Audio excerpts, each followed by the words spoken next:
If you sometimes feel like the sequences that you program inside Ableton Live are just sounding too static and overall not really musical, this video could be interesting to you because I want to share some technique with you that is highly inspired by the Vermona Perfourmer, my favorite synth.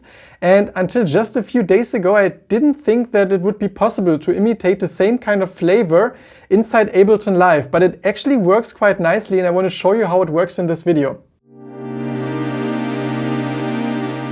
Hi, first of all, and welcome to this video. My name is Yannis, and this play mode that I mentioned about the Perfourmer is the one where the individual voices get triggered right after each other. So you don't have like one oscillator or one voice that plays the whole sequence.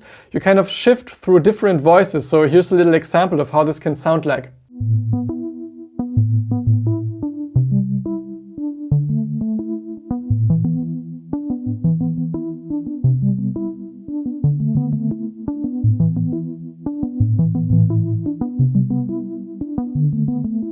And I always wondered how this would be possible in Ableton, because here we're not restricted to only one instrument. We could do this with any type of sound we like. So it could be any sample or any kind of synth preset, or you will see that you can even mix them up. And here's some example of how it can sound like in the end.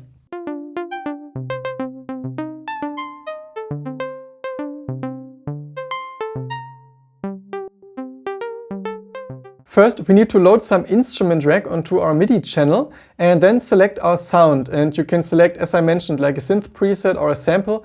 I'm going to use a sample because, like coincidence, I just released some sample pack with sounds of the Vermona Perfourmer, also including just the raw waveform, so just some sawtooth wave, for example, with the filter completely open. And this one is actually great for this example, so I'm going to load it into the instrument rack. Now, for the notes and the sequence, it's basically up to you what you want to use. If you want to use some programmed MIDI clip or some more random function like I will do. So here you can see I have some arpeggiator, some random and some Dorian scale. So we use the arpeggiator to create individual hits. And in order to do this, we also have to program one static MIDI note like this. So make a new clip. And now this will just trigger 16th notes through the arpeggiator. Then through the random function, we will trigger different pitches because otherwise it would always stay on the same note. And with the Dorian mode, we actually ensure that we always stay inside one scale. So it's not like some chromatic, totally random scale. It's some scale that exists and sounds harmonic in itself, which is really important. And you can just copy those settings, and it's also really fun to experiment with those things, but it's not the main point of this video. So if I press play now, we have some randomly generated melody.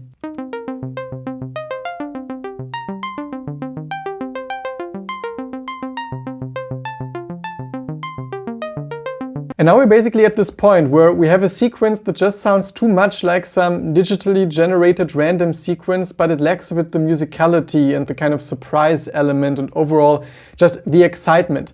And in order to change this, we can open this menu here where we see all our devices, because inside the instrument rack you can add more devices, which is absolutely amazing.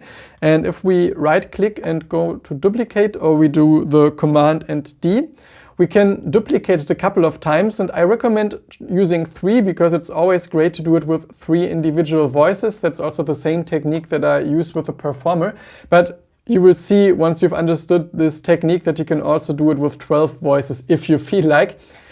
And this instrument rack has one thing that is a little mysterious at first, which is called chain selector.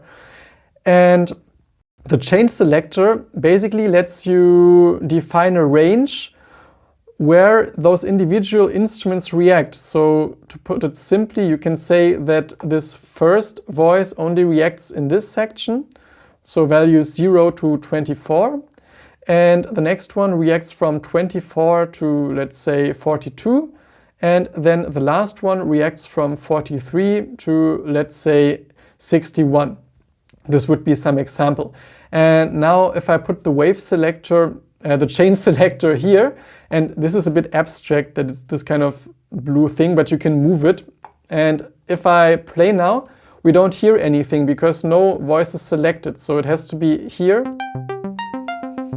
for us in order to hear, in this case, the third voice. I mean, now they are all the same, but this will change in a second. Now, for always knowing which kind of those voices we're hearing, we're going to use some panning. So we put the second one all the way to the left and the third one all the way to the right, because now we add some LFO. And you can find it under Audio Effects and Modulation. Here you have LFO, we add one. And the LFO is just completely amazing because you can map it to basically anything. And here we can map it to the chain selector. So if you click map and then you click on this weird blue thing, it's mapped to the chain selector, and now you can see this thing move. And we also want to sync the LFO to our tempo. So in this case, it would be 16th notes all the way here. And we also want to choose the random mode because we want to trigger random values here, but in time. So it's slightly different than the Perfourmer because here we always move in the same direction. Here it's random, so it's possible that one of those voices gets triggered twice right after each other. But it's kind of a similar effect because we get this kind of surprise. And also you see that here's some blank space, which means we will leave out some notes, which is also great because this way we break this kind of stiff, random generated vibe where all notes are always triggered. And it sounds good. Let's just listen to it.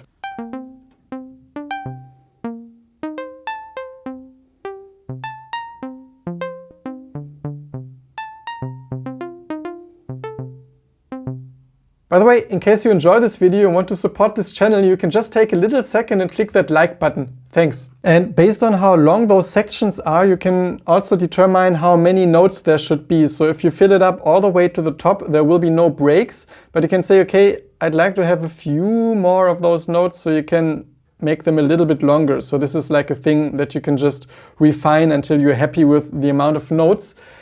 And now we can make little changes to those three individual sounds. So we can hide the chain for now. And for example, one of them can have a little bit of some attack.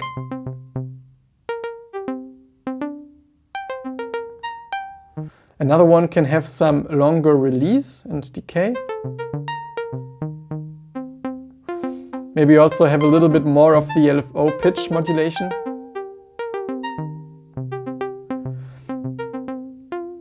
And the first one might be modulated a little more for the filter. A bit slower maybe.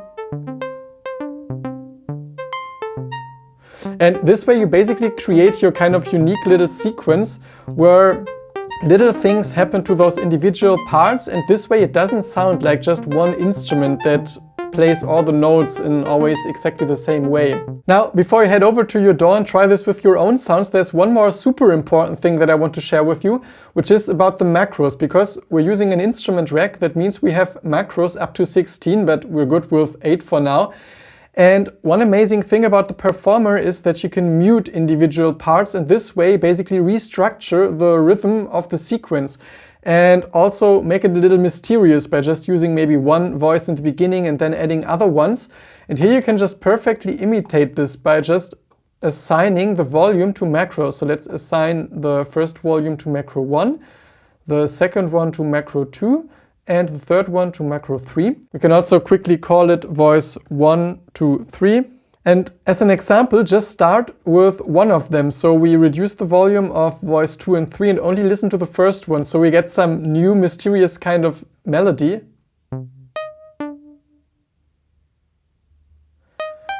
And at this point, you always wonder like, what is this? What's happening? And then you slowly bring in the second one for a little more information.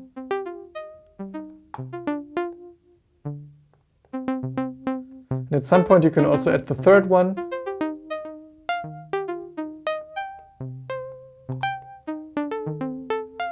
And if you're interested, you can download some little rack for free that I created with this Vermona Perfourmer sound and like 16 mappings that, in my opinion, are super musical. So you can also download it and try it for yourself with some actual example on how this can work. And it's for free. You find all the information down below in the description. If this video was valuable to you, you can consider giving it a super thanks. Otherwise, here's another video about sequencing. And here you're also warmly invited to check out my online classes if you like my teaching style and feel like getting a little deeper into one specific topic. Apart from that, I wish you lots of inspiration with whatever it is that you create and really hope to see you soon again at this channel.